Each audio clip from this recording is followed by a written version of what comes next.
Bueno, en la clase anterior habíamos visto las biomoléculas, los lípidos y los hidratos de carbono. En esta parte vamos a ver las últimas, que serían las proteínas, los ácidos nucleicos, y también vamos a ver algo de enzimas y hormonas.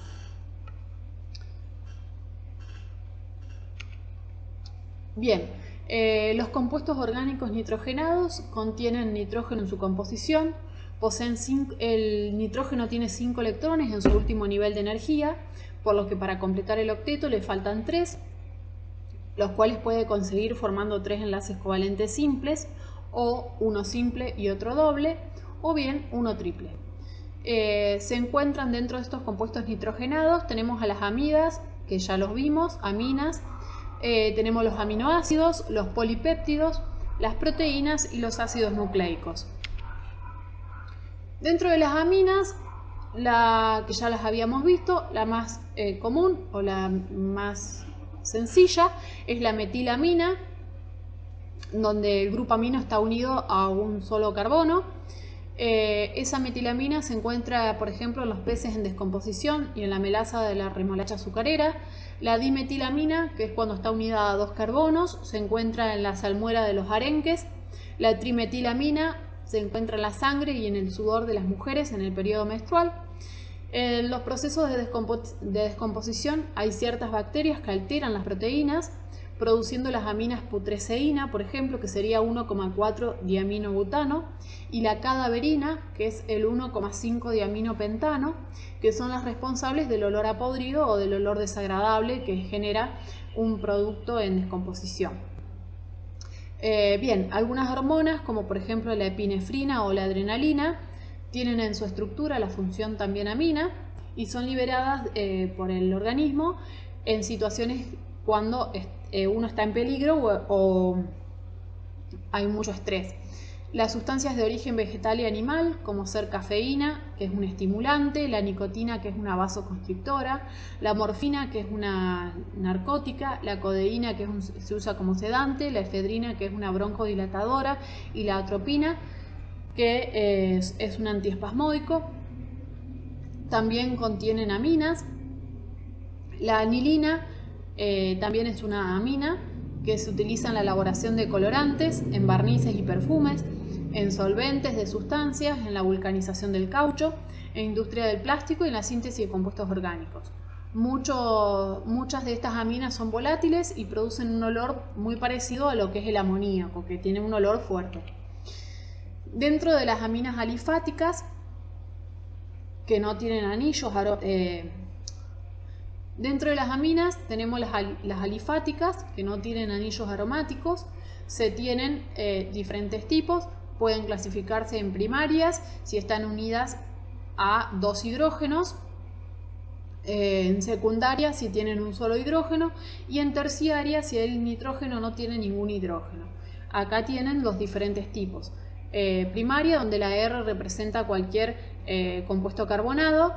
Secundaria, R y R' son los compuestos carbonados y tiene un solo hidrógeno, y terciaria tiene 3 compuestos carbonados y no tiene hidrógeno.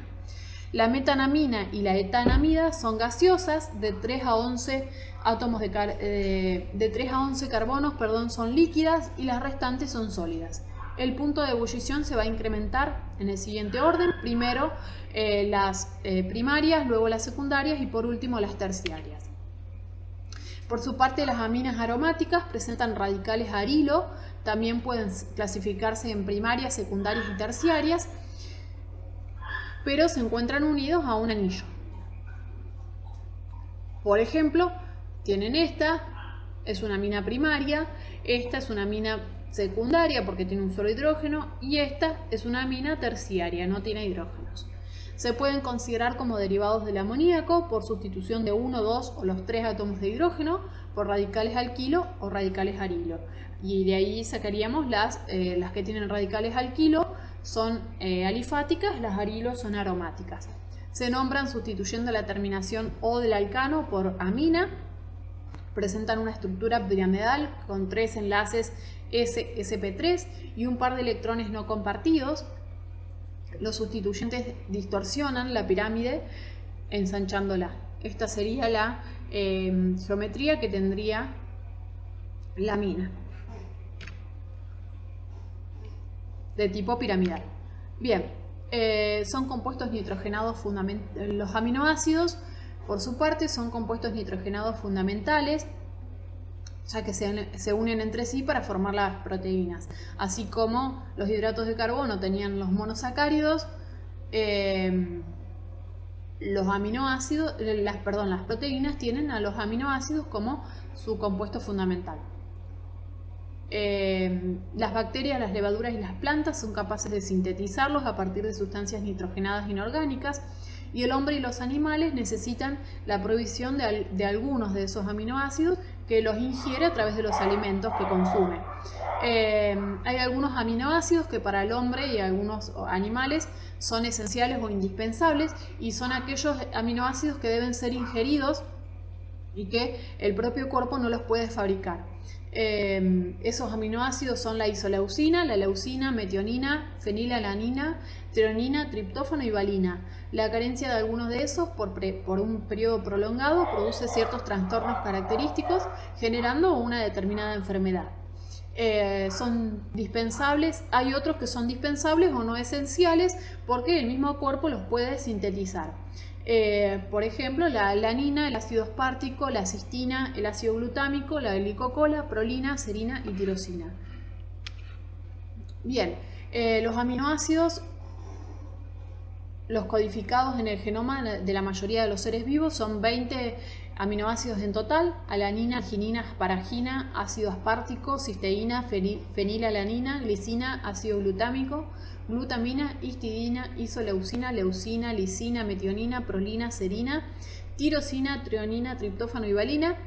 Por hidrólisis de las proteínas se obtienen más de 20 aminoácidos, algunos de los cuales son los siguientes: la glicina, la alanina, serina, fenilalanina y la cisteína. Tienen ahí la fórmula.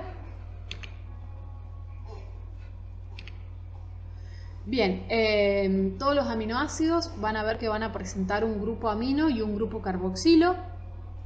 El grupo amino está unido al carbono vecino, al grupo carboxilo, identificado como carbono alfa, por eso se le llama alfa aminoácidos. Acá tienen la estructura general de un aminoácido, el grupo amino y el grupo carboxilo. Este es el carbono vecino, el grupo carboxilo, donde está unido el grupo amino.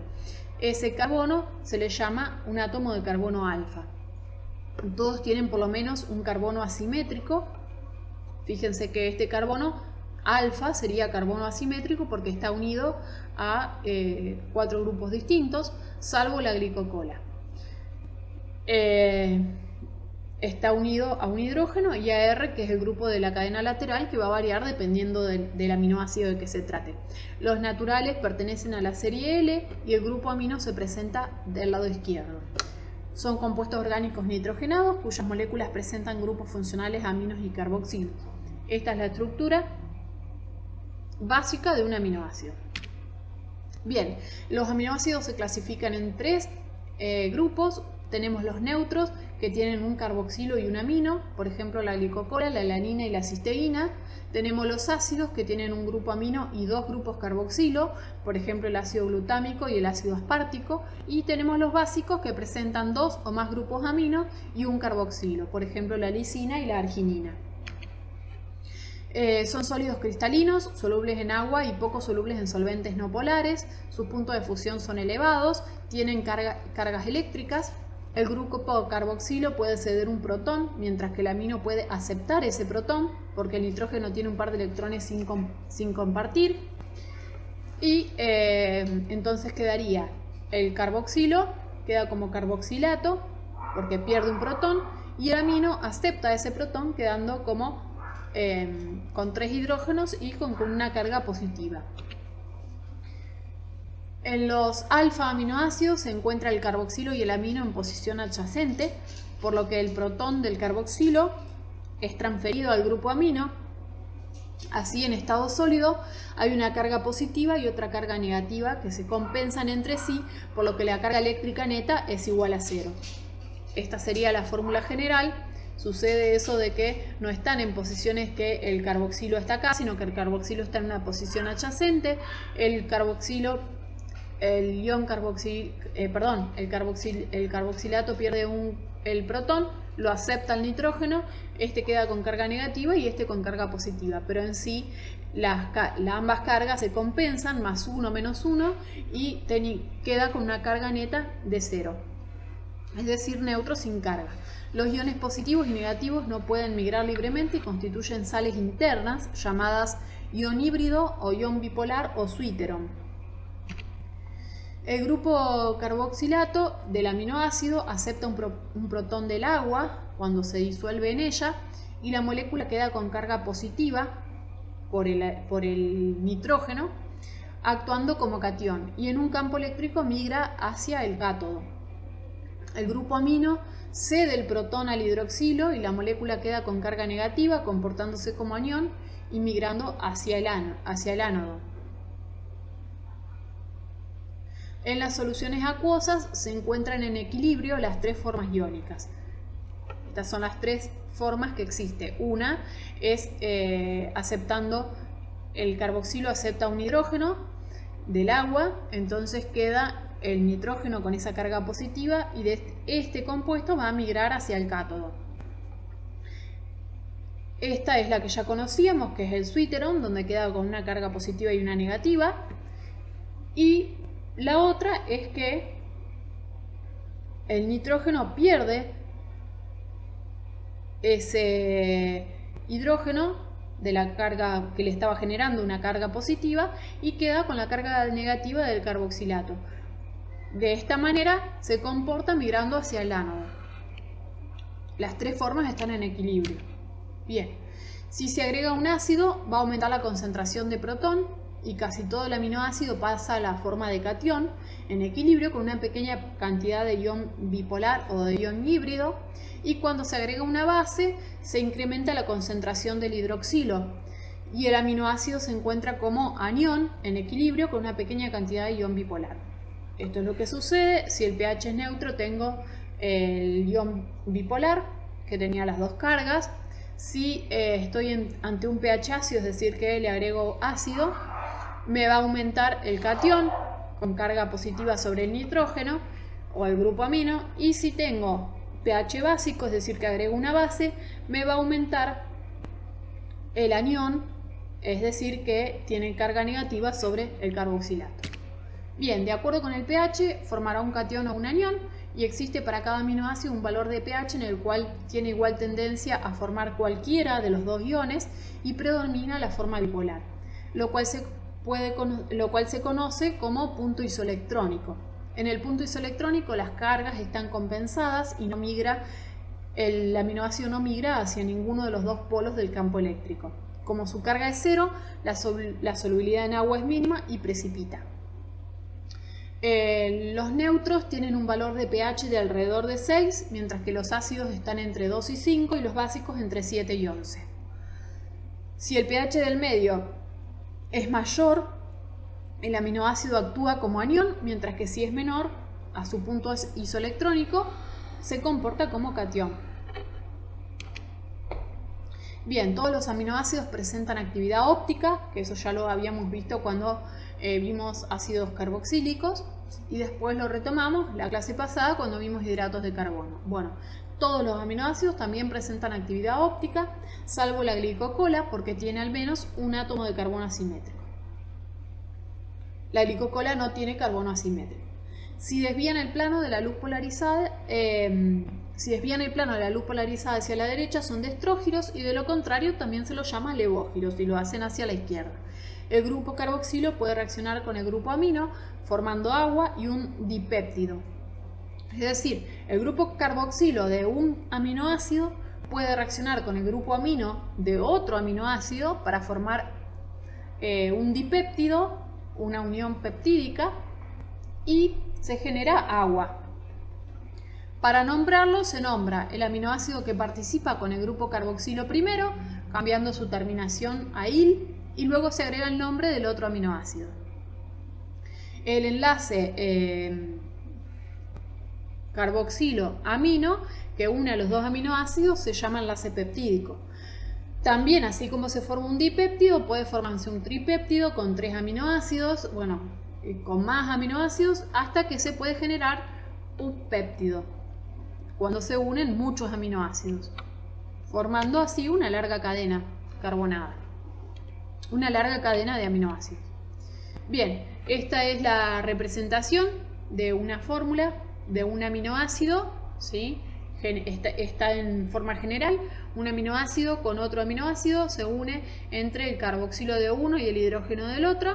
Se produce ahí esa unión y un enlace peptídico con desprendimiento de agua, porque el oxidrilo y el protón generan agua. Acá lo tienen con un ejemplo. Entre la alanina y la glicina forman ahí el enlace peptídico y se forma la alanilglicina. Acá lo tienen de otra forma, primero la glicina, después la alanina, formando la glicilalanina. Son 2 dipéptidos. Bien,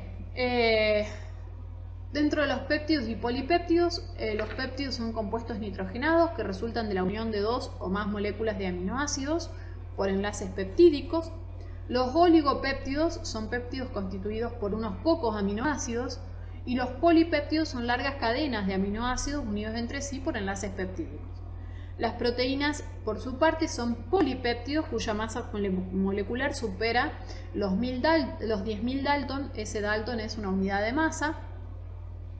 Algunos autores proponen que se nombre oligopéptido cuando el péptido está formado por menos de 15 aminoácidos, polipéptido si contiene entre 15 y 50 aminoácidos, y una proteína cuando ya tiene más de 50 aminoácidos. Pueden saber que hay proteínas que están formadas por más de 1000 aminoácidos. Los dipéptidos y los tripéptidos tienen 2 y 3 aminoácidos unidos entre sí. Tienen propiedades semejantes a los aminoácidos, pero al alargar la cadena, ¿sí?, a medida que la cadena de aminoácidos se hace más larga, adquieren propiedades distintas. Los polipéptidos son incoloros y poco solubles en solventes orgánicos. En medio alcalino se comportan como ácidos, mientras que en un medio ácido se comportan como bases. Los de baja masa molecular dializan a través de membranas de celofán, mientras que los de elevada masa no lo hacen. Carnosina y anserina son dipéptidos, se encuentran en los músculos de los animales. Un ejemplo de tripéptido, es decir, 3 aminoácidos unidos, es el glutatín, presente en tejidos vegetales y animales, que interviene también en los procesos de oxidorreducción. Y después tenemos como polipéptido ejemplos la vasopresina y la ocitocina, que regulan las contracciones del útero durante el parto y la presión arterial. Después se tiene otro ejemplo, la secretina, producida por la mucosa intestinal, que estimula la secreción pancreática. La hormona adrenocorticotrópica, cuya acción es regular las funciones de la corteza suprarrenal. Y algunos antibióticos producidos por bacterias, como ser la gramicidina, polimixina, entre otros, también son de base proteica. Bien, las proteínas son esenciales para la vida de los organismos uni- y pluricelulares.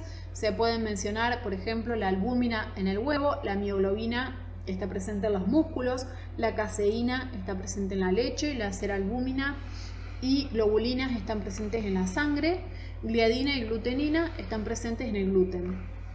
Son macromoléculas constituidas por carbono, hidrógeno, oxígeno y nitrógeno, y a veces también puede contener en algunos casos azufre y fósforo.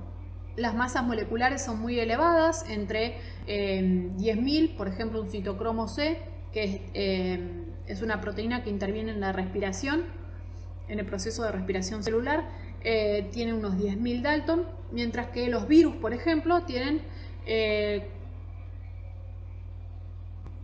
40 millones de Dalton, las proteínas. Forman suspensiones coloidales y cuando se hidrolizan forman compuestos de menor masa, es decir, proteosas, peptonas y polipéptidos, hasta tener como producto final los aminoácidos que las constituyen. Son polímeros constituidos por un elevado número de alfa aminoácidos unidos entre sí por enlaces peptídicos. Son biopolímeros esenciales para la vida, formados por cadenas de alfa aminoácidos, cuya masa molecular es superior a los 10.000 Dalton.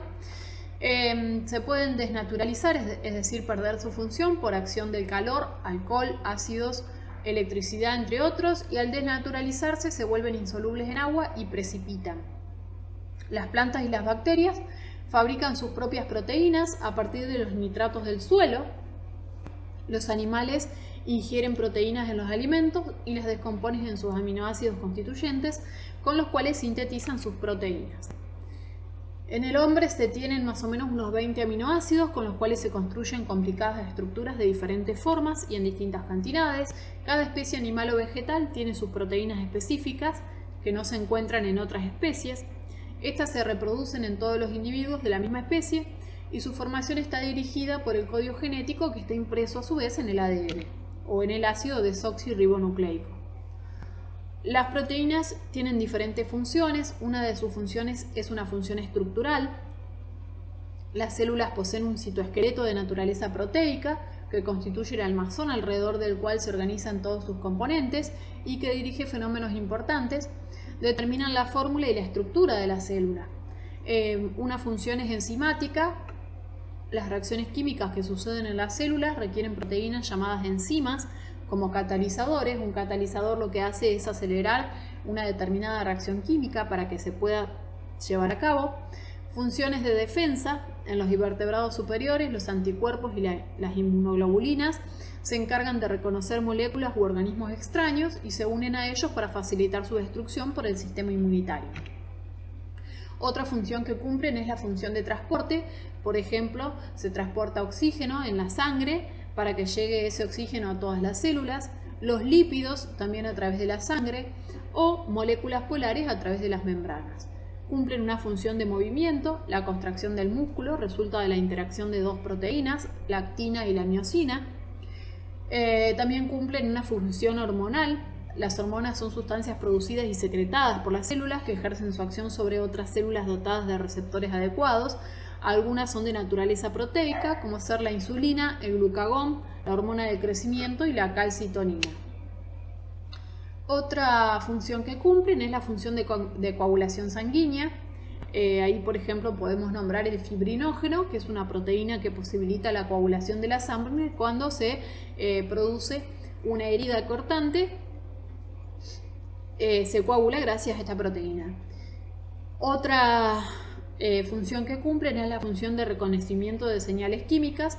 Las superficies de las células tienen proteínas encargadas de reconocer esas señales que pueden ser de cualquier tipo. Pueden ser de receptores hormonales, neurotransmisoras, por anticuerpos, por virus, por bacterias, entre otros. Y la última función es la de reserva. Por ejemplo, tenemos la ovoalbúmina, la lactoalbúmina, la gliadina en el grano de trigo y la ordeína en la cebada. Constituyen reserva de aminoácidos para el futuro desarrollo del embrión y aseguran su supervivencia. Muchas proteínas cumplen varias de estas funciones a la vez. Bien, los aminoácidos tienen una distribución y un ordenamiento variable en cada proteína distinta, por lo que tienen una estructura muy compleja. Las diferentes cargas de los radicales y la rigidez del enlace peptídico originan diferentes conformaciones y la estructura es responsable de generar propiedades y funciones esenciales para los seres vivos. Dentro de la estructura de una proteína se divide en 4 niveles: primaria, secundaria, terciaria y cuaternaria. Bien, la estructura primaria indica cuáles son los aminoácidos que forman y en qué orden, es decir, en qué secuencia se encuentran en la cadena polipeptídica o en la cadena peptídica. Cada proteína tiene un determinado ordenamiento de sus aminoácidos y cualquier cambio en ese orden hace variar su naturaleza y su función. Esta secuencia está determinada por el código genético que está impreso en el ADN nuclear, que es lo que ya dije antes. El primer aminoácido siempre tiene el grupo amino libre, por lo que se le da el nombre de aminoácido N-terminal, y el último aminoácido siempre tiene el grupo carboxilo libre, por lo que se llama aminoácido C-terminal. Las cadenas más cortas tienen entre 25 y 100 aminoácidos, las más típicas entre 100 a 500 y las más largas tienen hasta 3000 monómeros, o sea, hasta 3000 aminoácidos. Dentro de la estructura secundaria, bueno, ahí tenían, por ejemplo, una cadena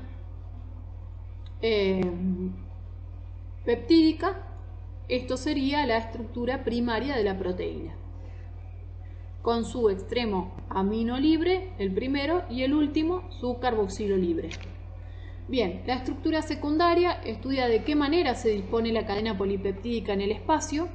Los átomos de los enlaces peptídicos más próximos entre sí forman uniones puentes de hidrógeno, las cuales originan ciertos plegamientos en la cadena polipeptídica.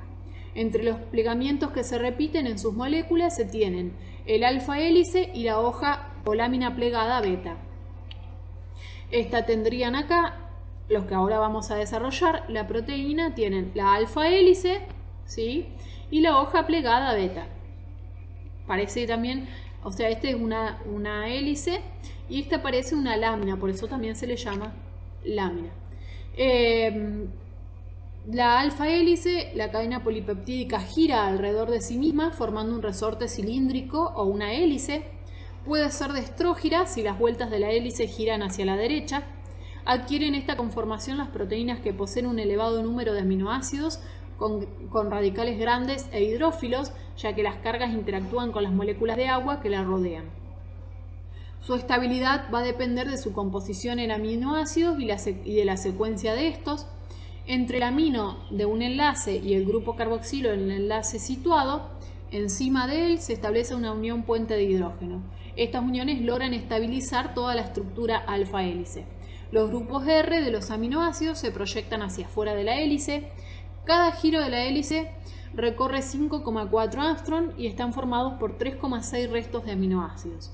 Los ejemplos, las alfa-queratinas de la piel, del cabello, de las uñas, de la lana, las plumas y las telarañas, entre otros. Bien, y acá tendrían la estructura de la alfa hélice estabilizada por la unión entre los puentes de hidrógeno, entre la unión del carboxilo y del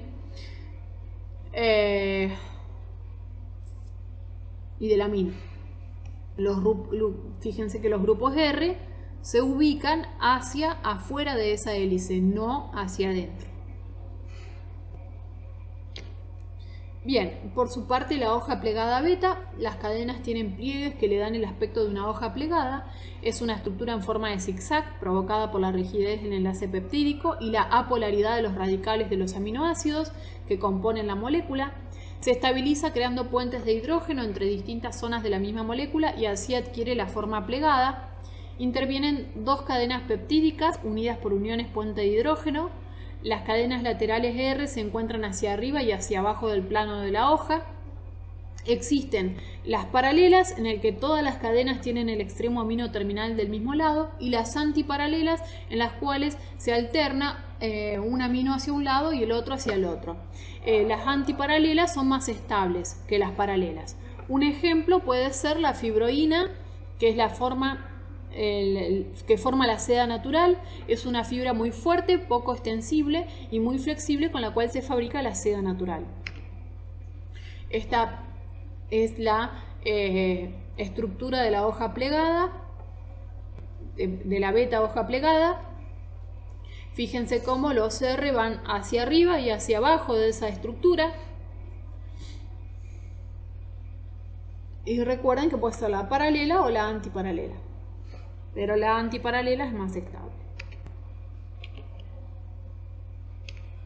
Bien, la estructura terciaria se refiere a la forma en que se manifiesta la molécula de una proteína en el espacio e informa de los repliegues, las curvas o las vueltas que puede presentar esa molécula.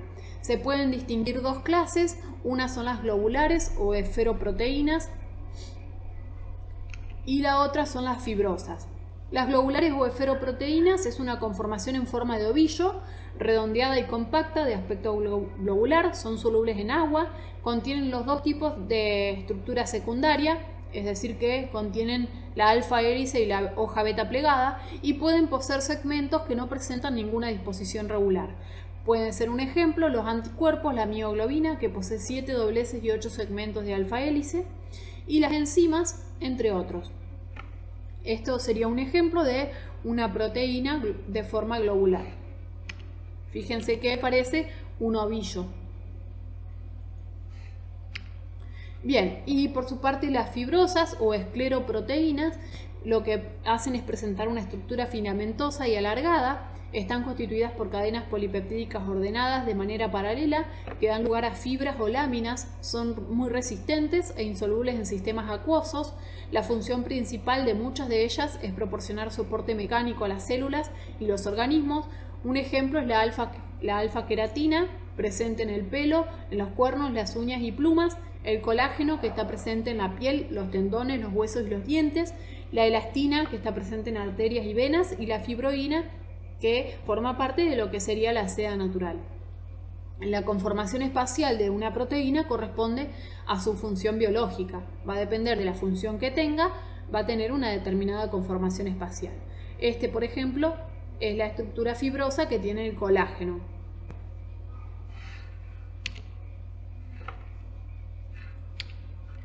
Bien, y la estructura cuaternaria comprende el estudio de la conformación de ciertas proteínas que están formadas por dos o más cadenas polipeptídicas. La asociación o unión de los componentes de una estructura cuaternaria se produce mediante uniones puente de hidrógeno, fuerzas de Van der Waals, interacciones electrostáticas y algunos puentes de disulfuro. Un ejemplo de proteína que posee una estructura cuaternaria es la hemoglobina, que es una proteína con 4 polipéptidos, 2 cadenas alfa-globinas unidas entre sí por un grupo hemo y 2 cadenas beta-globinas ligadas por otro grupo hemo. El grupo hemo es un complejo que contiene hierro. Cada polipéptido que interviene en la formación de esta proteína es un protómero y de acuerdo con el número de protómeros tendremos dímeros, tetrámeros, pentámeros, entre otros. Bien, acá tienen por ejemplo la estructura de la mioglobina, su función es transportar el oxígeno, de la hemoglobina, su función es transportar el oxígeno a través de la sangre. Tienen dos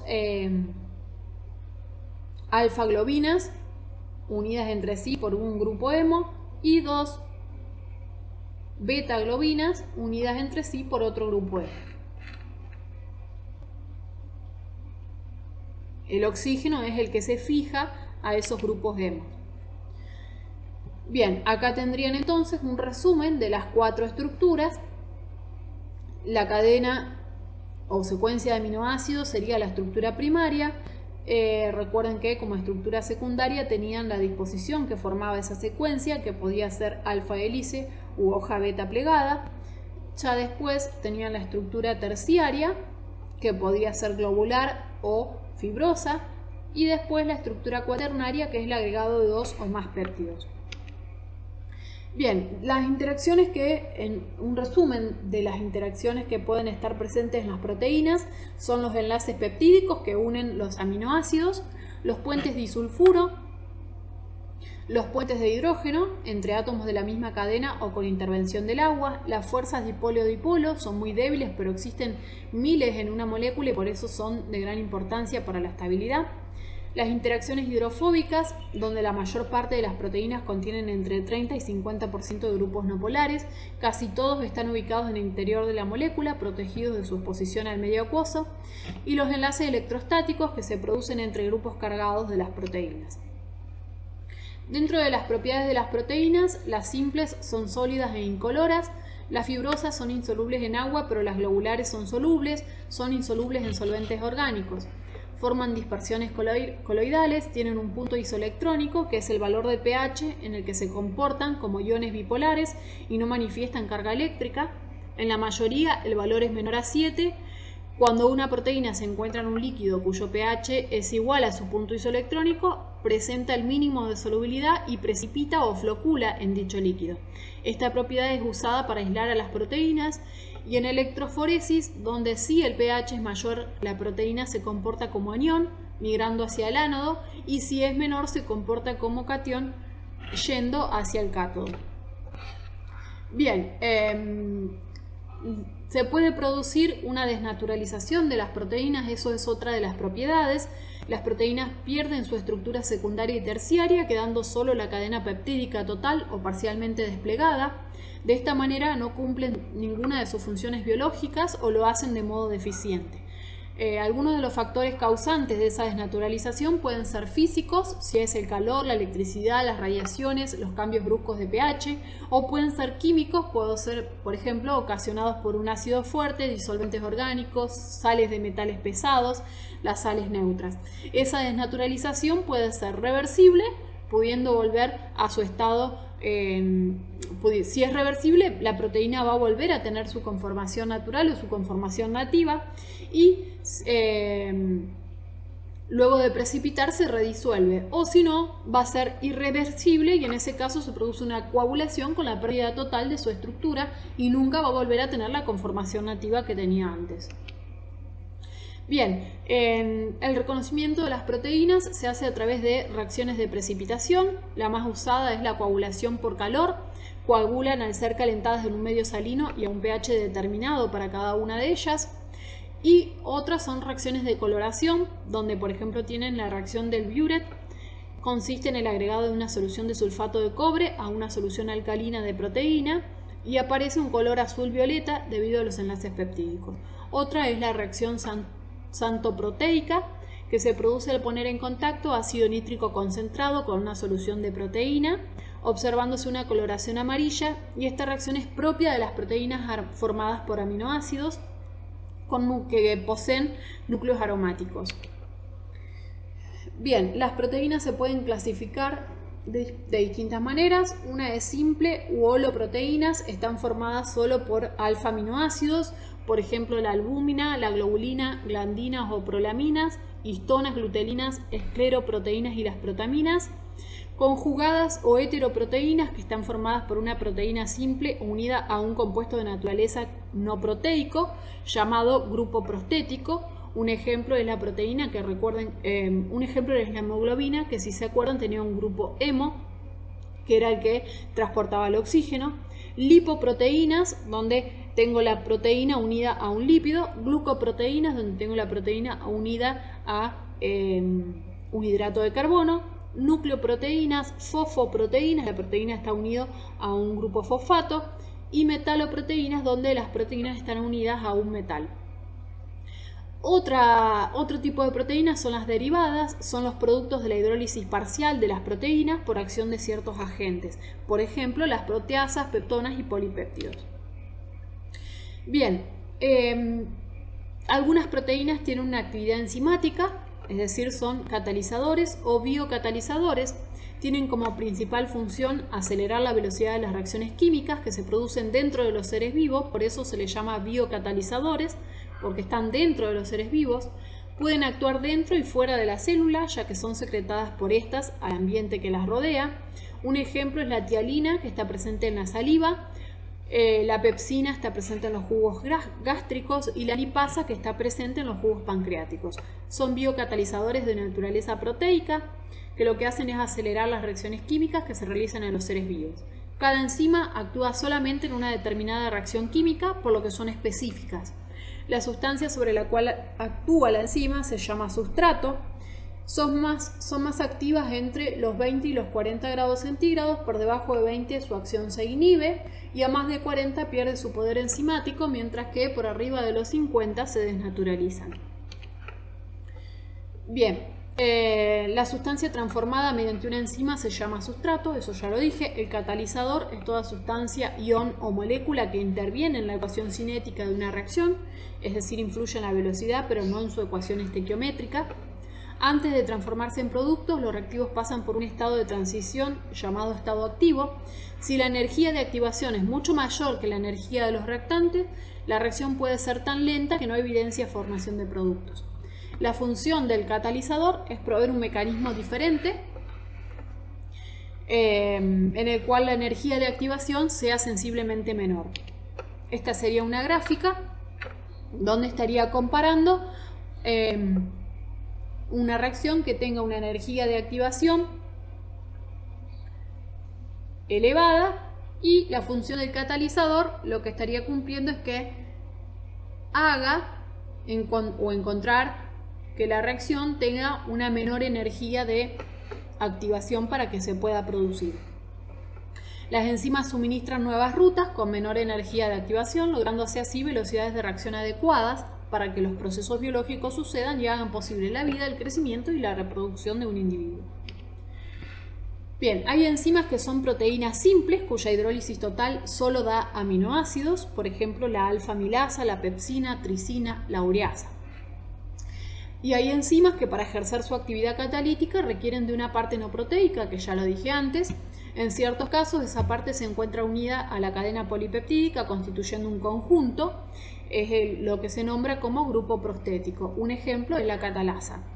Y en otros casos esa parte se mantiene con una unión lábil, es decir, una unión muy débil con la cadena polipeptídica y se le llama cofactor, el cual es separable. Los cofactores pueden ser iones metálicos o especies orgánicas.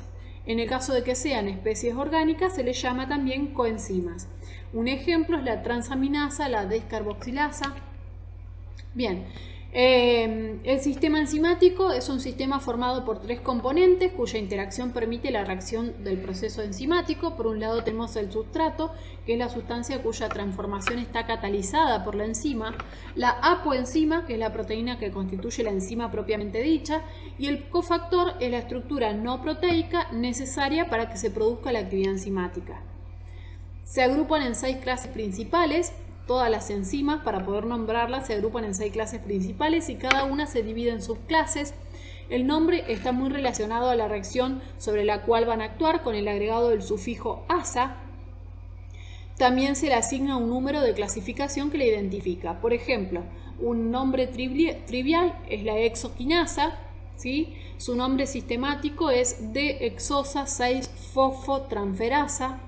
Su número de clasificación es 2711. El 2 está indicando que es una transferasa, el 7 es porque es una subclase, hay una transferencia del grupo fosfato. El 1 está indicando también una subclase, es una función alcohol, la aceptora del grupo fosfato. Y el último dígito es para la enzima particular nombrada. Acá tienen en una tablita las 6 clases que existen: óxido-reductasa, transferasa, hidrolasa, liasa, isomerasa y ligasas, y el tipo de reacción en la que interviene, es decir, las subclases de óxido-reducción, de transferencia de grupo, de hidrólisis, de adición o dobles enlaces, de isomerización, de formación de enlaces, acopladas a la ruptura del enlace pirofosfórico en el ATP. Bien, el mecanismo de la acción enzimática se pueden distinguir 3 etapas. La primera etapa en la cual el sustrato se une a la enzima manteniendo un equilibrio dinámico para formar un complejo enzima-sustrato. La segunda etapa se produce en el complejo la transformación del sustrato. Y en el tercer paso se libera el producto de la reacción, o sea, el sustrato modificado, y es un proceso de carácter reversible.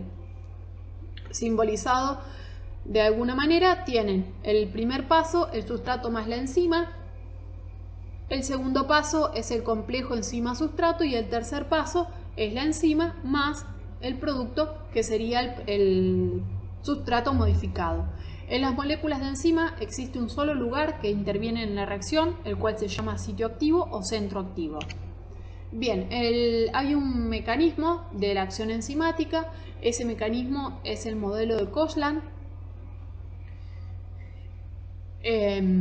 Acá estarían representadas las diferentes etapas de ese proceso, donde en el primer proceso, o sea en la primera parte, es la molécula de la enzima la que está representada, ustedes la miran. En la segunda parte, la enzima cuando ha recibido a un cofactor F1, el cual estabiliza parte de su estructura, acá estaría representado F1. En la segunda parte, fíjense que recibe a F2, que es el segundo cofactor que necesita para completar y estabilizar el sitio activo. En la D, con el sitio activo estabilizado, se va a unir el sustrato, ¿sí?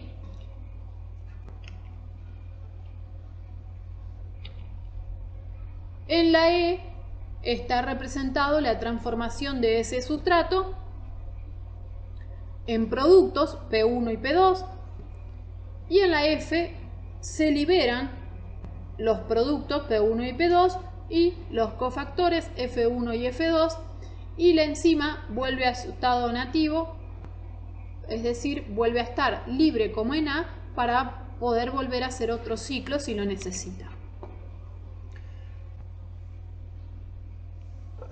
Lo que sería lo mismo decir que vuelve a su estado basal.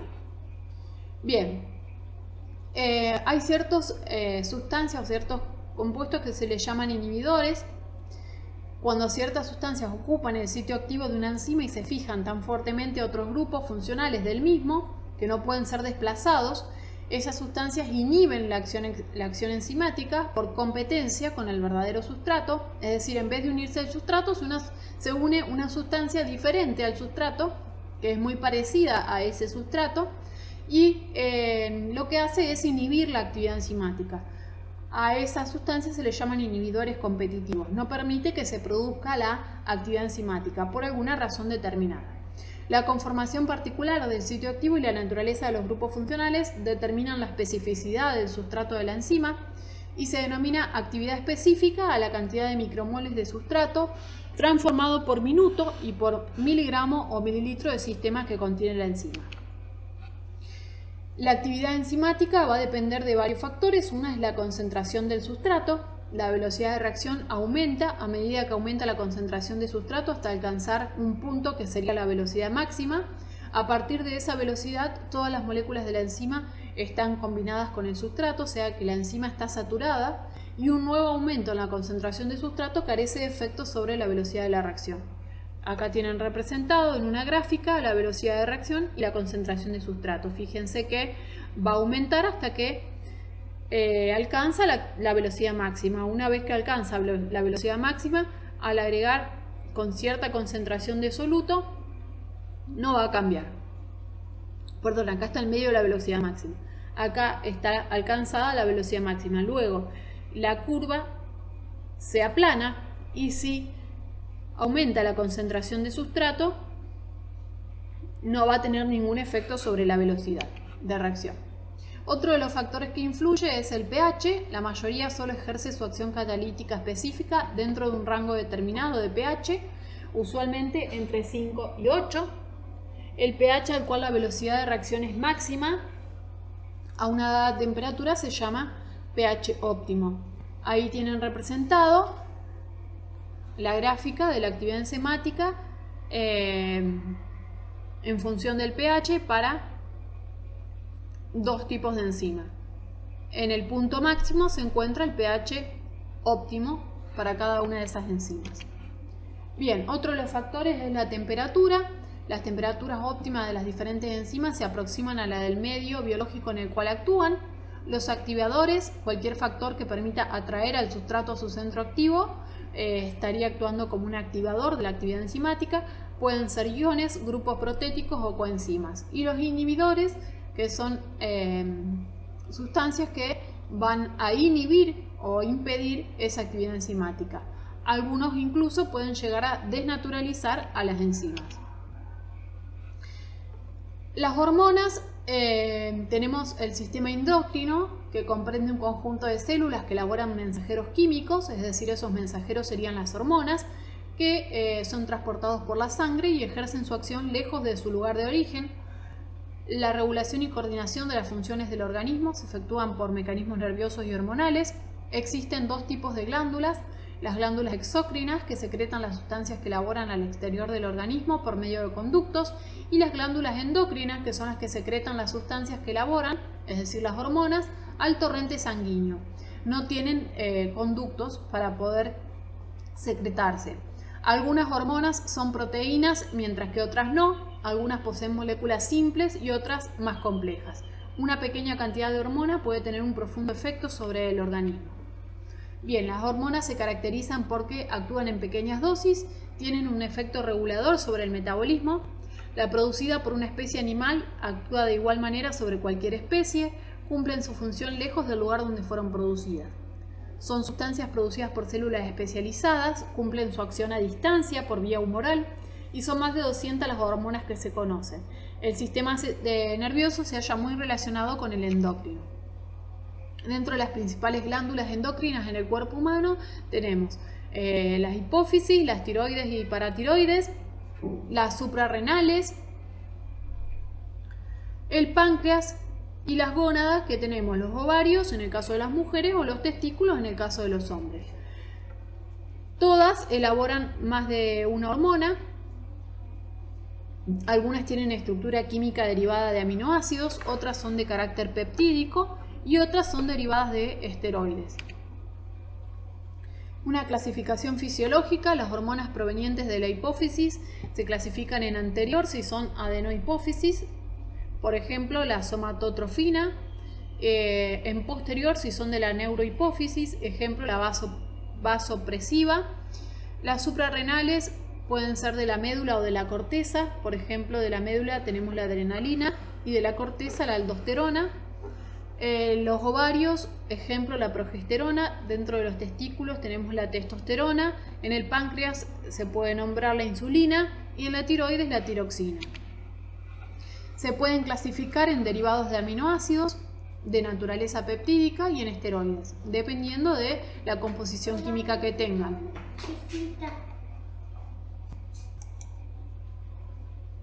Bien, algunos ejemplos de hormonas tenemos la adrenalina, que actúa promoviendo la actividad de las enzimas que favorecen la degradación del glucógeno y la metabolización de la glucosa y estimula la frecuencia cardíaca. La insulina, que interviene en el metabolismo de los glúcidos. Las hormonas esteroides, el estradiol, es secretada por los ovarios, la testosterona y la androsterona por los testículos. Lo que hacen es regular el desarrollo de los órganos sexuales. Su estructura puede derivar del ciclopentano perhidrofenantreno. La hormona del crecimiento o la somatotrofina, que actúa promoviendo la síntesis proteica y el crecimiento. Y la vasopresina lo que hace es provocar la contracción de los vasos sanguíneos, regulando el equilibrio hídrico y salino presente en el cuerpo. Son moléculas, los nucleótidos son moléculas básicas que intervienen en la constitución de 3 clases de biomoléculas. Son sustancias que intervienen en la transferencia de energía, ADP y ATP. Son compuestos para que ciertas enzimas cumplan su función catalítica, como son las coenzimas, y los polímeros responsables de la transmisión de los caracteres hereditarios y la síntesis de proteínas, donde tenemos los ácidos nucleicos. Dentro de estos tenemos el ácido desoxirribonucleico y el ácido ribonucleico. Resultan de la unión de una base nitrogenada, un monosacárido, que es una pentosa, y el ácido fosfórico. La base nitrogenada puede ser de 2 tipos, pueden ser bases púricas, donde son derivadas de la purina, donde dentro de las bases púricas se tiene la adenina y la guanina. Esta es la fórmula de la adenina y esta es la fórmula de la guanina. Y las bases pirimidínicas son derivadas de la pirimidina. Ahí tienen 3 tipos de bases nitrogenadas: la citosina, la timina y el uracilo. Bien, los monosacáridos, es decir, las pentosas, son 2 pentosas. Una es la ribosa, esta es la fórmula, y la otra es la desoxirribosa. Cuando se une una base nitrogenada con una de las pentosas, se forma lo que se llama un nucleósido. La unión se realiza mediante un enlace N-glucosídico que se establece entre el carbono 1 de la pentosa y el nitrógeno de la base. El ácido fosfórico tiene la siguiente fórmula: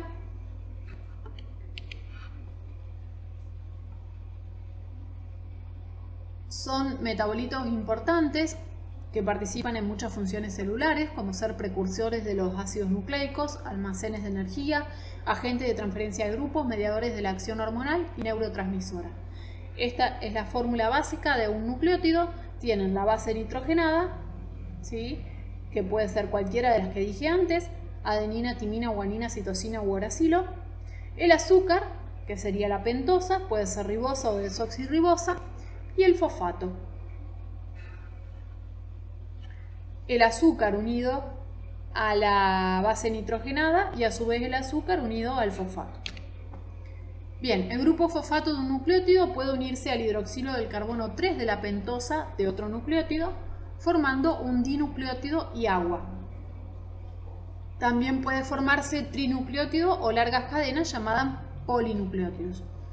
En esta representación tienen un nucleótido, acá tienen otro, y acá entre el carbono 3 de la pentosa y el grupo fosfato del otro nucleótido se produce una pérdida de molécula de agua y ahí se produce la unión, acá está, entre ambos nucleótidos formando un dinucleótido. De esa manera pueden unirse acá otro y así formar largas cadenas de polinucleótidos. Bien, un polinucleótido son polímeros resultantes de la condensación de un elevado número de nucleótidos y dentro de los polinucleótidos podemos nombrar el ADN, que es el ácido desoxirribonucleico, y el ARN, que es el ácido ribonucleico. Acá tienen representado varios nucleótidos unidos entre sí por uniones fosfodiéster. Bien, los ácidos nucleicos en 1869 Miester obtuvo una sustancia rica en carbono, hidrógeno, oxígeno, nitrógeno y fósforo, a la que llamó nucleína por estar presente en el núcleo de las células. Años más tarde se logró fragmentar la sustancia, obteniéndose un componente proteico y un grupo prostético al que se llamó ácido nucleico.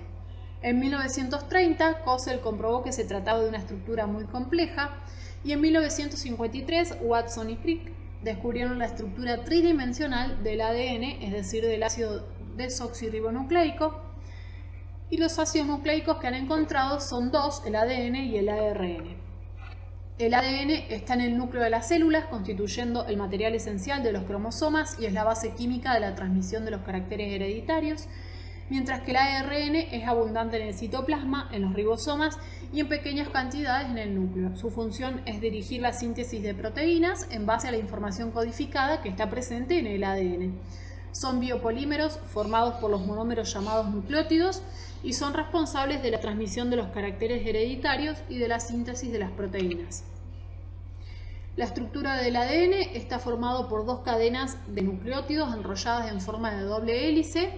En los nucleótidos la pentosa es la desoxirribosa y las bases nitrogenadas pueden ser 4, adenina, timina, guanina y citosina. El grupo fosfato de un nucleótido se une con la desoxirribosa de otro y así se va formando una cadena, hilo o banda. Al mismo tiempo se unen entre sí dos bandas a través de las bases por uniones puentes de hidrógeno. Las dos cadenas se enrollan en forma de espiral hacia la derecha, quedando formada la molécula de ADN. Acá tienen representada la fórmula de una molécula de ADN. Fíjense la unión mediante puente de hidrógeno de las bases. Siempre la adenina se une con la timina y la guanina con la citosina.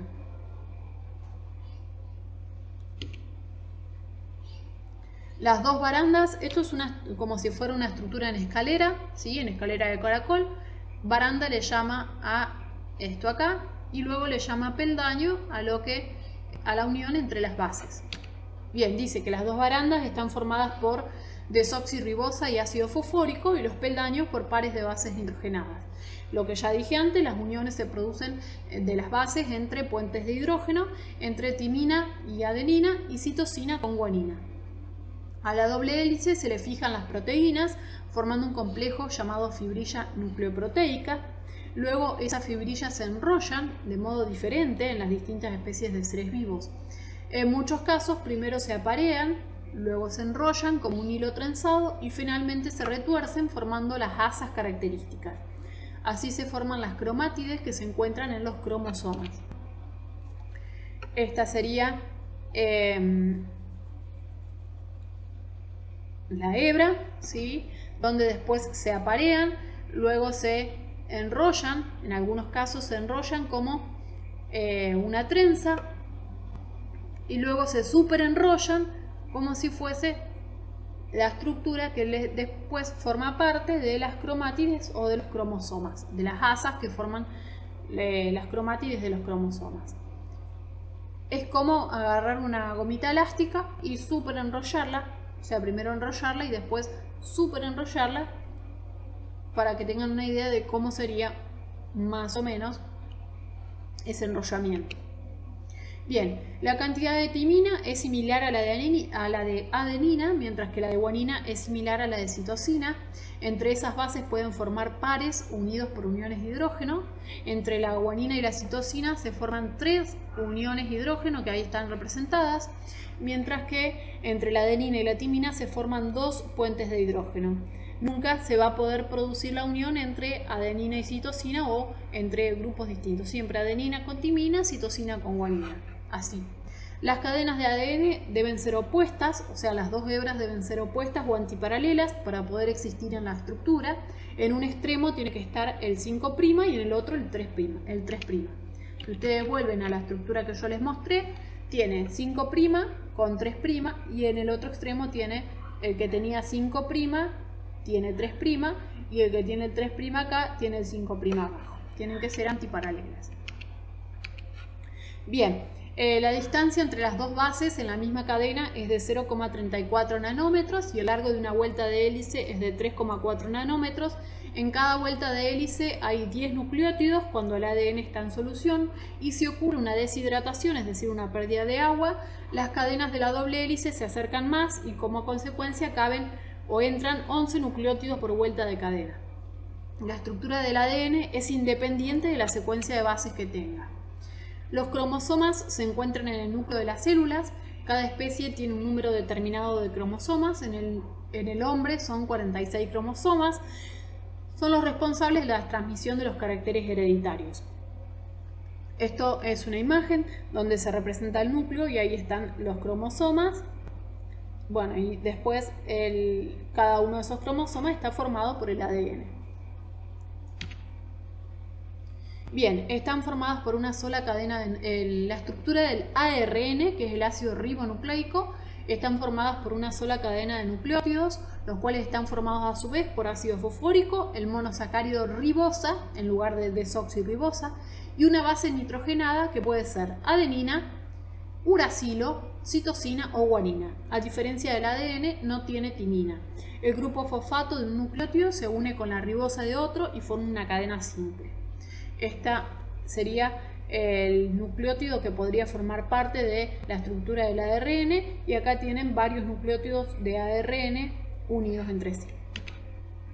Bien, para diferenciar el ARN y el ADN, el ácido nucleico, el ARN, el ácido es el fosfórico, la pentosa es la ribosa, las bases nitrogenadas tienen adenina, uracilo, citosina y guanina y la cadena es simple, mientras que en el ADN el ácido es fosfórico, la pentosa es la desoxirribosa y la otra diferencia es que tiene adenina, timina en lugar de uracilo, citosina, guanina y la cadena es doble.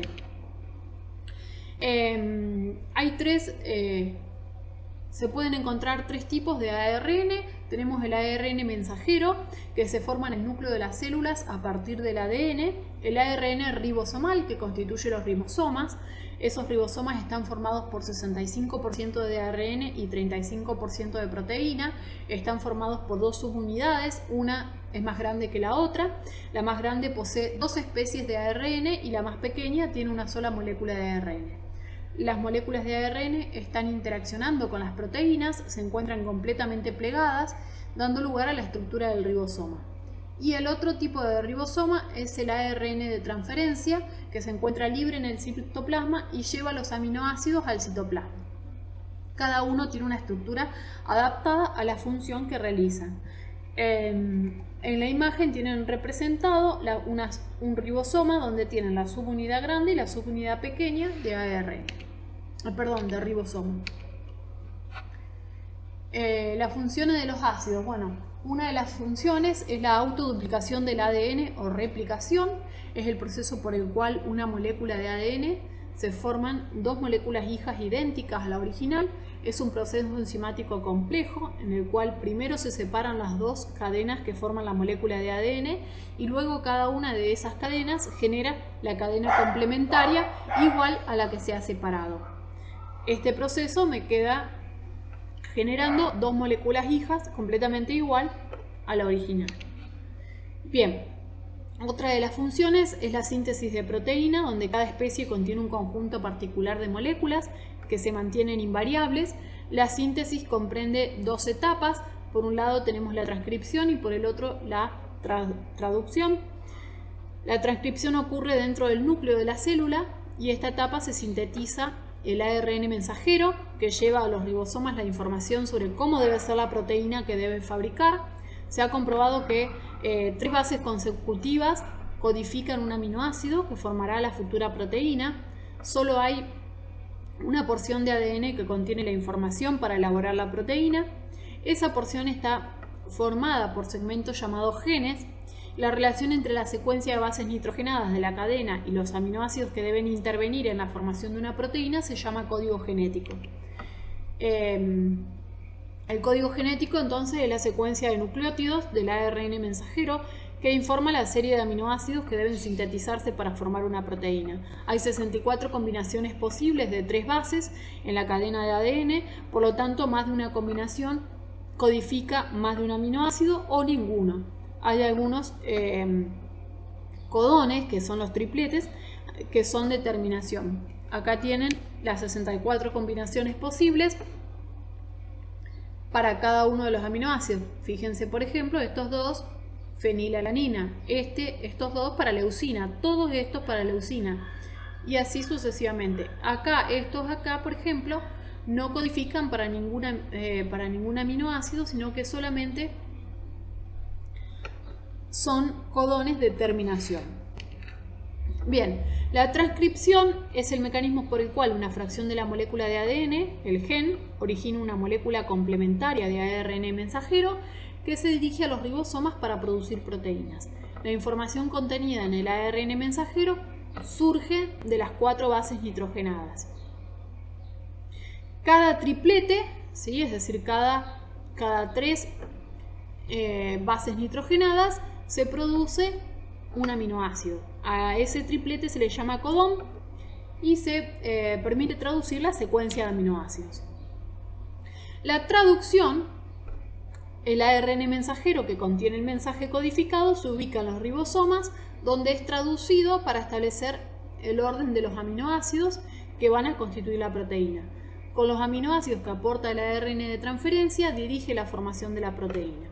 Ese ARN de transferencia busca los aminoácidos que se encuentran en el citoplasma y los transporta al lugar que le corresponde en la cadena proteica que se está sintetizando sobre el ARN mensajero. Es el proceso por el cual se sintetiza una proteína en el ribosoma a partir del ARN mensajero. Bien, sintetizando todo esto, el ADN, si se obtienen 2 moléculas hijas, sería la replicación.